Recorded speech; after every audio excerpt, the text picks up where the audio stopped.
Bueno, muy bien.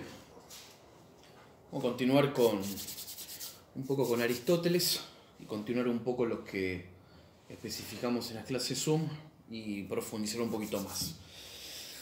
Bien, habíamos hablado del tema de la sustancia. En Aristóteles, en las clases dijimos que la sustancia puede entenderse como primera o sustancia segunda, que la sustancia primera es el ente concreto, el individuo concreto existente, el que subsiste, ¿sí? El que existe en sí mismo, y tiene una connotación siempre real, ontológica, ¿no? La sustancia primera. Mientras que la noción de sustancia segunda hace referencia a la esencia de la cosa, pero en el pensamiento. Entonces, si Juan es una sustancia primera, es el subsistente, su esencia, que es hombre, el universal hombre, ¿tá? Que se da en la mente como concepto, ese es la sustancia segunda. Esa es la sustancia segunda.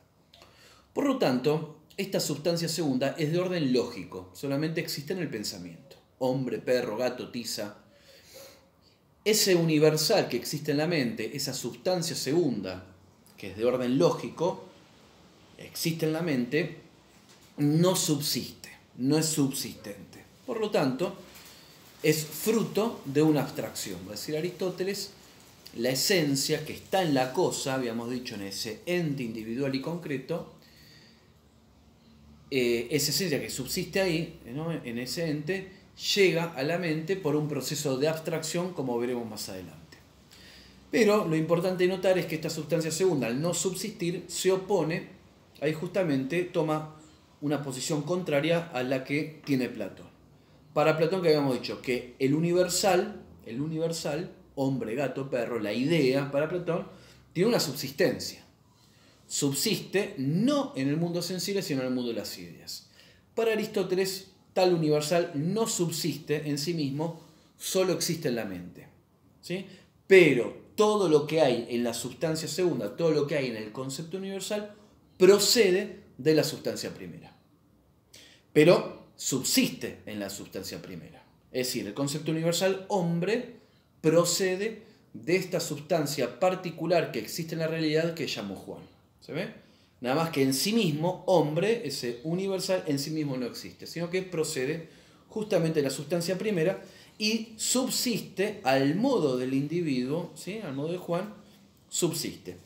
Es decir, el hombre, en sentido universal, no existe en sí mismo, sino que existen los individuos humanos que tienen una esencia, ¿se ve? Pero que está individualizada en el ente concreto. Esto por un lado. Por el otro lado, después de las críticas que hace Aristóteles a Platón, vuelve a quedar abierto el problema del devenir de la realidad.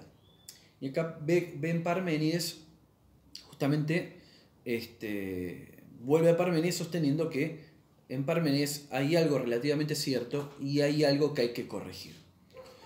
Lo cierto es que, lo que decía Parménides, que el ser es inmutable, ¿no? Que el ser es lo inteligible, lo que podemos pensar, es lo real.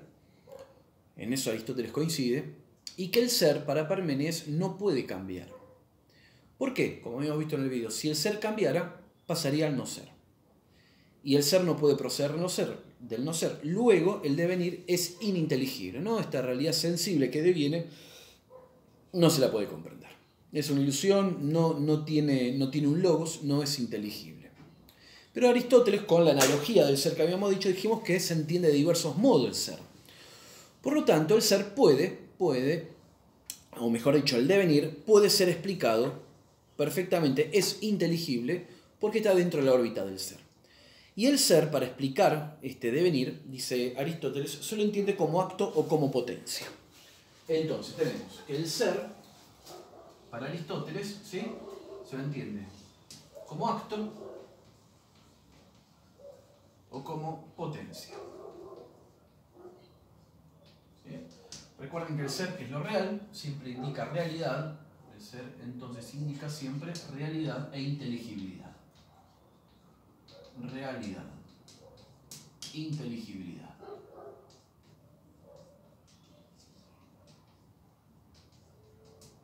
Por lo tanto, todo aquello que es algo real, y todo aquello que es se puede conocer, es inteligible. ¿Tá?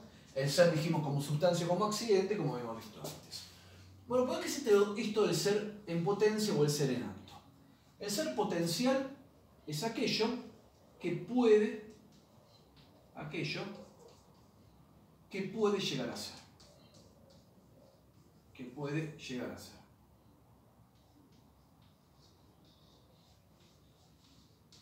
¿Sí? O sea, que indica la potencia, indica posibilidad. Posibilidad. ¿Tá? El ser posible, lo que puede llegar a ser.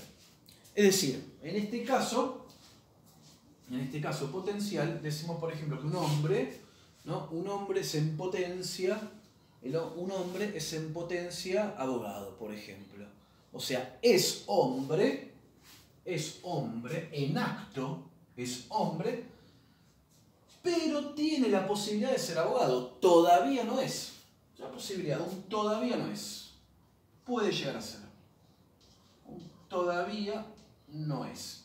Pero este todavía no es, fíjense que se usa el término no ser, no es la nada, no es una nada absoluta. Este todavía no es implica posibilidad de ser. Es decir, que este no ser no está en sentido absoluto, sino en sentido relativo. Es decir, es un poder llegar a ser, ¿no? Es posibilidad. No hay ser plenamente, ¿no? No está el ser completamente terminado. Por eso el ser completamente terminado, ya llegado a su fin, es acto. El acto es justamente aquello que ya es. Que ya es. No que todavía no es, sino que ya es. Por eso implica perfección. Perfección quiere decir algo culminado, ¿no? Entonces si tenemos, en el caso del movimiento local, para que se vea esto del movimiento, decimos por ejemplo que si vamos a poner que estoy en el punto X, ¿no? Estoy en el punto X. O sea que en acto estoy en X, ¿no? En acto decimos que estoy en X. Pero para explicar el devenir del movimiento, por lo menos en el sentido local, después vamos a ver los otros tipos de movimiento, tenemos el otro punto, que es el punto I. En este punto I, yo en este momento, no estoy en I, sino que en este momento estoy en acto. Pero ¿tengo la posibilidad real de estar en I? Sí, hay una posibilidad real de estar en I, pero todavía no estoy. Esa posibilidad real, ¿se ve? Esa posibilidad real de estar en I, es decir, que tengo esa posibilidad, todavía no estoy en I, implica que esta persona está en potencia de estar en I. El punto I. Cabe la posibilidad. O sea que de algún modo implica esta noción de no ser, ¿no? En el sentido que es relativa, porque no es que no estoy en I absolutamente, sino que tengo la posibilidad de estar en I. Si fuese un no ser absoluto, es imposible que estaría en I, que esté en I. Imposible llegar ahí. ¿Por qué? Porque el no ser en sentido absoluto no puede producir nada. La nada, nada hace. La nada, nada es. ¿Se entiende? Y nada puede salir, nada puede producir justamente la nada. Porque no es ente, no es realidad. En cambio, si yo tengo la posibilidad real de estar en I, si tengo esa posibilidad real, es verdad, todavía no estoy en I. Implica una cierta nada, un todavía no. Implica un no ser, pero no es la nada absoluta. Porque implica posibilidad de llegar. Y si implica posibilidad, justamente implica ser. Porque algo tiene posibilidad en cuanto que es. Algo tiene posibilidad en cuanto que es. Si no es en sentido absoluto, no hay ninguna posibilidad. Porque la nada, nada es. Esto implica, el puede llegar a ser, implica un no ser relativo, no un no ser absoluto. Y por lo tanto, como supone ser, esto quiere decir entonces que es un ser potencial. Distinto es justamente el ser como acto, como potencia, distinto es el no ser. El no ser en sentido pleno no es ni realidad y es absolutamente ininteligible. Por eso decimos que hay grados de ser. potencial que puede llegar a ser y el ser actual que ya es. En acto estoy en X, en potencia estoy en Y. Ahora bien, ¿cómo es posible si esta persona llega ahí, cumple, llega ahí y decimos que en acto está en Y? Hubo un cambio, porque antes estaba en potencia de estar en Y, ahora está en Y. ¿Qué quiere decir esto? Con este ejemplo podemos ver la definición de movimiento, de cambio, de devenir que da Aristóteles, que dice que el cambio es el paso del ser en potencia al ser en acto.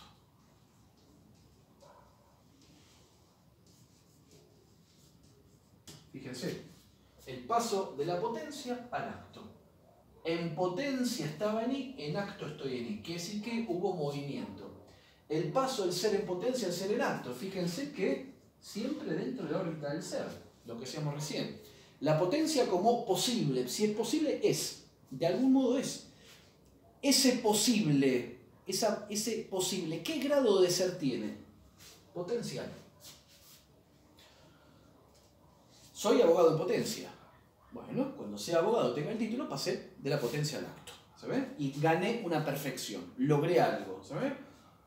Paso del ser en potencia al ser en acto. Por lo tanto, el devenir, esta definición de devenir o de cambio, está dentro de la órbita del ser. Como ser en potencia y ser en acto. Por lo tanto, el movimiento, el devenir, este movimiento, o el cambio, ¿sí? Este movimiento o el cambio, como está dentro del ser, dentro de la órbita del ser, es inteligible.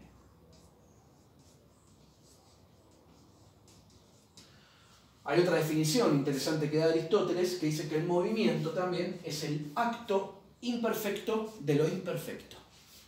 Acto, otra definición, acto de lo imperfecto, perdón, acto imperfecto de lo imperfecto. Acto imperfecto. ¿Por qué? Porque el movimiento, ¿no? Ese devenir, el movimiento en sí mismo, es un acto. En acto yo me estoy moviendo. Es un acto. Pero es un acto imperfecto. ¿Por qué es imperfecto? Porque implica todavía potencialidad. En cuanto se está desplazando hacia el punto I, en cuanto se mueve, ¿se ve? Está en acto moviéndose. Pero no es un acto pleno, porque el acto pleno será cuando culmine ese movimiento. Mientras se está moviendo es un acto imperfecto porque le falta algo que vendría a ser el I, el punto I. ¿Por qué? Porque el movimiento, todo devenir, tiene una finalidad. En este caso, el devenir del movimiento está ordenado al punto I. En cuanto me estoy moviendo es un acto imperfecto. Acto porque de hecho me muevo, en acto me estoy moviendo, de hecho me estoy moviendo, pero imperfecto porque si hay movimiento todavía no llega al fin. El fin implica reposo. El fin implica reposo. Acto imperfecto de lo imperfecto. Porque si el acto es perfección, la potencia, al ser posibilidad, implica imperfección. Un todavía no es. Implica imperfección. Por lo tanto, en el movimiento, en el hecho de moverse, implica justamente acto por moverme, ¿tá? Imperfecto porque todavía no culminé ese movimiento, el proceso no culminó, está en potencia, implica potencialidad. Es un acto imperfecto de lo imperfecto, porque todavía hay elemento potencial. Si se suprimiría ya todo el elemento potencial, habría acto puro y habría reposo, inmovilidad. ¿Esto qué quiere decir? Me pueden sacar varias cosas. Primero, que el movimiento implica siempre imperfección. Entonces ponemos por acá que el movimiento, el devenir, como lógica consecuencia, implica siempre un grado de imperfección.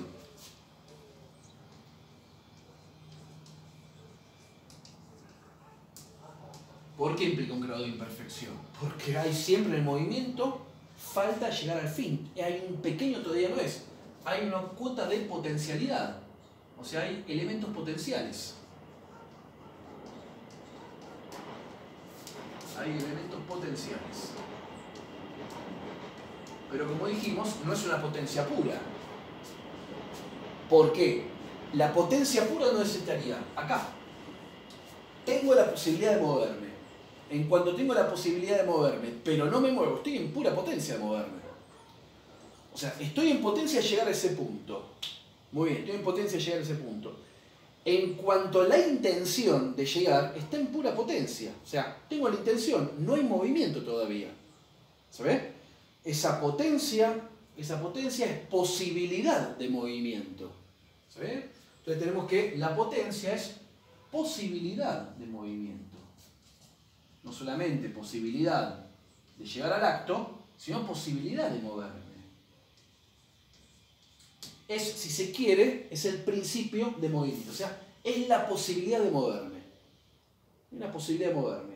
Si no tuviese potencia, no tendría ninguna posibilidad de moverme. Ahora bien, en cuanto tengo esa posibilidad, pero no me muevo, estoy en potencia pura.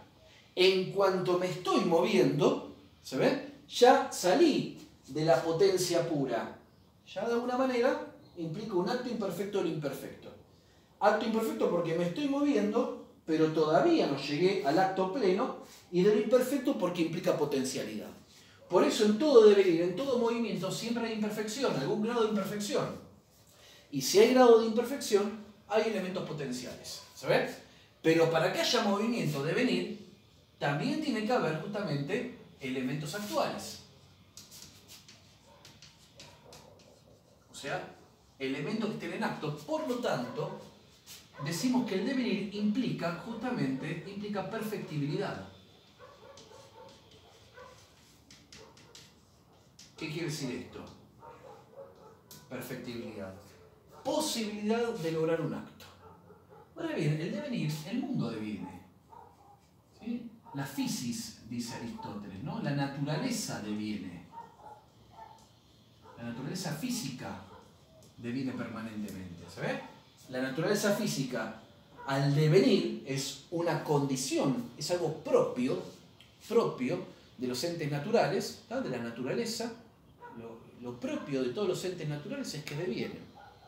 Y si devienen, ¿sabes? Y si devienen, los entes implica una relación de acto y potencia. Todos los entes naturales tienen una relación de acto y potencia para Aristóteles. Y por lo tanto, imperfección y también la capacidad de perfeccionarse. Implica la perfectibilidad. Los entes son perfectibles. ¿Se ve? ¿Por qué? Porque devienen. Pero devienen hacia un determinado fin. Y ese fin justamente es su perfección. ¿Se entiende? O sea, todo, absolutamente todo, tiende a su finalidad. Todo tiende a su finalidad. ¿Sí? La semilla tiende justamente al árbol. El óvulo fecundado, ¿no? Tiende a que ese chico nazca, que después crezca y demás, ¿no? Todo tiende a un fin. Las cosas tienden a caer. La tiza tiene como fin justamente escribir en la pizarra. El pizarrón tiene como fin que puedan ser escritos. Todo tiene una finalidad. Todo implica orden. ¿Se ve? Todo hay una relación de acto y potencia. De acto y potencia. Ahora bien, habíamos dicho también, vamos a ahorrar un poco esto. Un poquito acá para... Ya lo dijimos recién.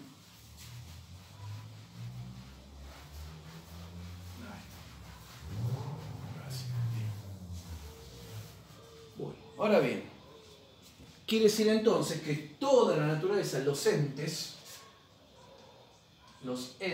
físicos, tienen un compuesto de acto y potencia. Pero, al mismo tiempo, habíamos dicho que los entes físicos, las cosas, tienen un compuesto de materia y forma. Es decir, todos los entes de la naturaleza son materiales. Lo habíamos dicho. La materia es un principio de los entes físicos. Todo está compuesto de materia. Pero al mismo tiempo, vemos que la materia de un ente tiene una estructura diversa a la materia de otro ente. Por ejemplo, este árbol, un árbol, es material. Esta tiza también es material. Los dos tienen materia. Pero la estructura de esta materia tiza y la estructura de la materia árbol es distinta. Y al mismo tiempo la estructura material del árbol es distinta a la estructura material de un perro. Pero el perro, el árbol y esta tiza son materiales. Luego, si uno de los principios del ente es la materia, porque todo está constituido de materia, ¿qué es aquello que estructura la materia? Que hace que las materias sean completamente distintas. Y esa es la forma. Por eso el ente físico está compuesto de forma y materia. Y más que ente físico, podemos decir la sustancia, que era lo real. Que esto lo habíamos visto. Ahora bien, ¿qué relación hay entre la forma y la materia como los dos principios, ¿no? La forma como un principio estructurante y la materia como un principio estructurable? ¿Qué pasa, Juana? Estoy grabando. Ahí te atiendo. Como principio estructurable. No. ¿Sí? La materia alcanza una estructura por la forma. Saluda a la cámara. Ahí está. ¿Sí? ¿Me dejas terminar de dar la clase? ¿Sí? Bueno, anda. Y ya termino. Anda con mami. Bien, ahora, ¿qué relación hay entonces entre el acto y la potencia con la forma y la materia? Y lo que va a decir Aristóteles es que la materia de la sustancia física, la materia va a ser potencia. Mientras que la forma va a ser acto. ¿Esto por qué? Vamos a poner un ejemplo. ¿Esto por qué?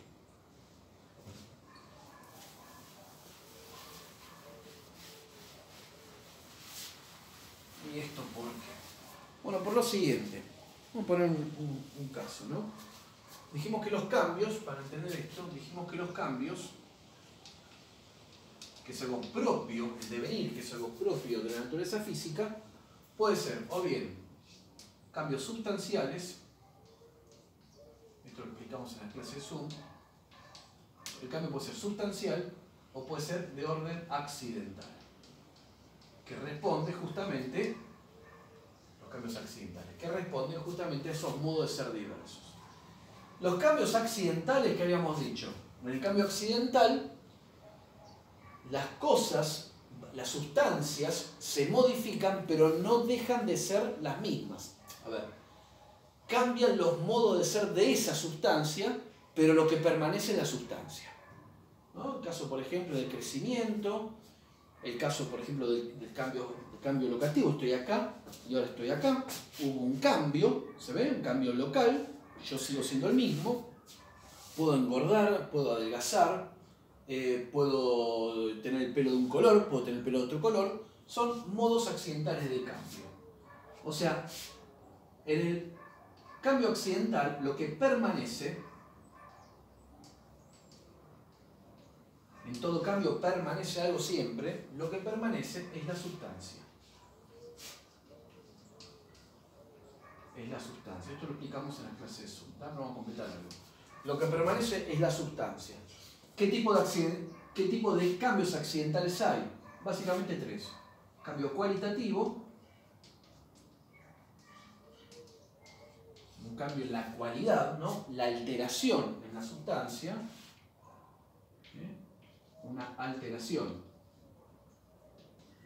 ¿no?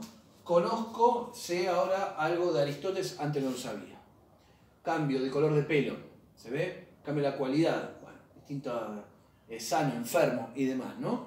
Implica cambios cualitativos, se altera algo de la sustancia. También hay cambios cuantitativos, de cantidad, como el aumento o la disminución de algo, ¿no? Aumento o disminución, ¿no? Cantidad, más gordo, más flaco, ¿no? Cantidad, un más y un menos, aumento o disminución. Y el cambio locativo, ¿no? Lo que entendemos normalmente por cambio, que sería la traslación, el trasladarse, una traslación de un punto al otro.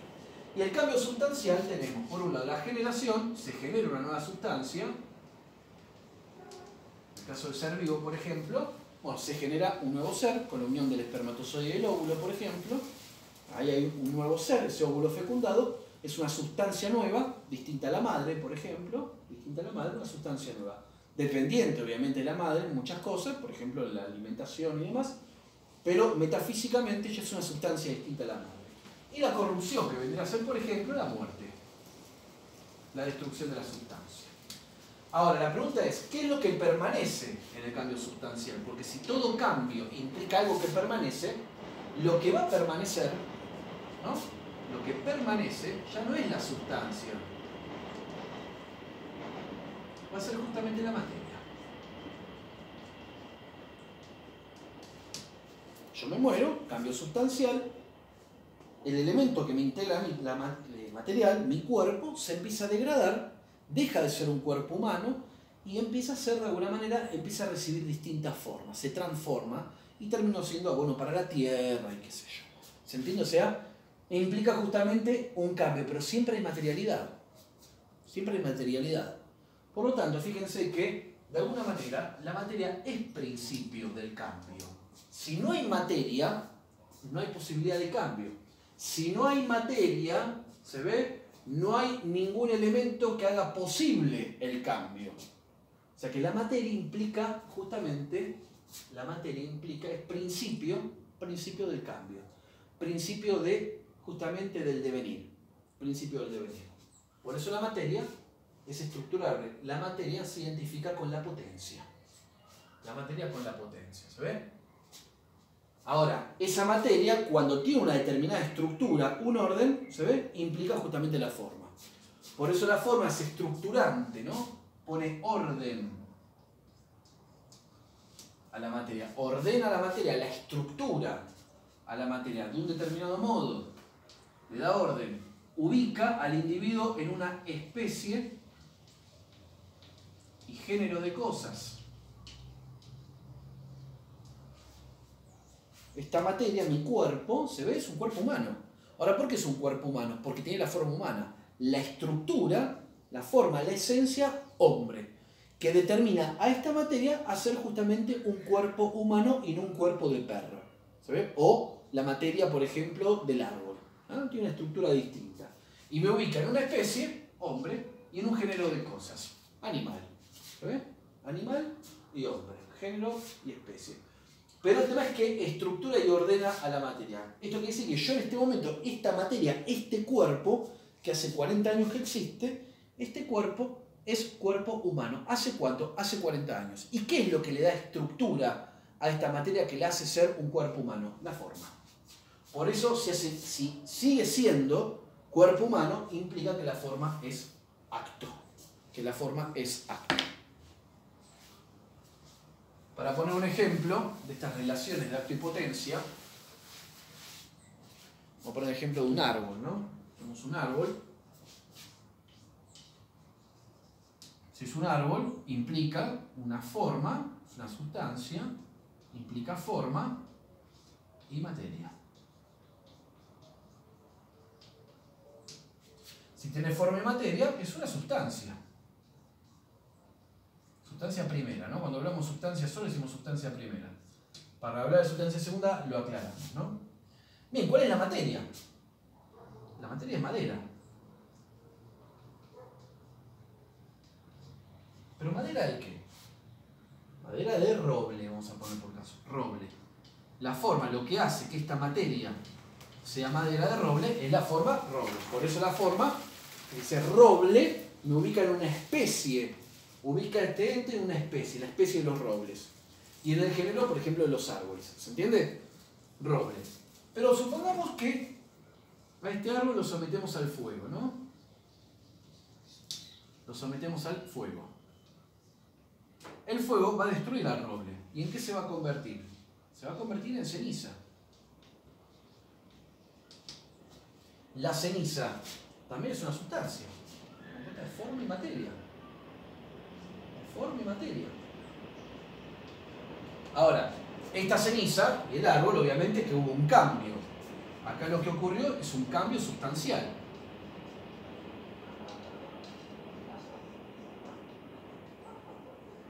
Un cambio sustancial. Se generó la ceniza, pero para que se genere esto, se debe corromper el árbol. ¿Se entiende? Ahora bien, ¿qué es lo que ocurrió acá? Hubo un cambio. Podemos decir, ¿la forma ceniza es lo mismo que la forma roble? No. O sea que hubo un cambio en la forma. ¿Se ve? Es distinta la forma. No es lo mismo forma roble que forma ceniza. Ha cambiado. O sea que justamente, si cambió la forma, ¿qué es lo que hubo? Una transformación. Fíjense el término, transformación. Un cambio de la forma. ¿De qué forma? De esta forma sustancial, de la esencia, la forma esencial. Pero acá hay materia y acá hay materia. Acá hay materia en el árbol y acá en la ceniza sigue habiendo materia. Una materia con una estructura completamente distinta. Porque en este momento la forma estaba estructurando a la materia de modo tal que hacía que la materia sea madera. Y acá la materia de la ceniza, que ya no es la madera del roble, ¿se ve? Hay materia pero con una estructura completamente distinta, lo que lo hace ser ceniza. Pero sigue habiendo materialidad, con una estructura distinta que la da por la forma, por eso ha cambiado la forma. Pero lo que se mantiene, en el si se quiere, ¿no? En el fondo de lo real, en el fondo de lo real, se ha mantenido la materia. Se mantiene.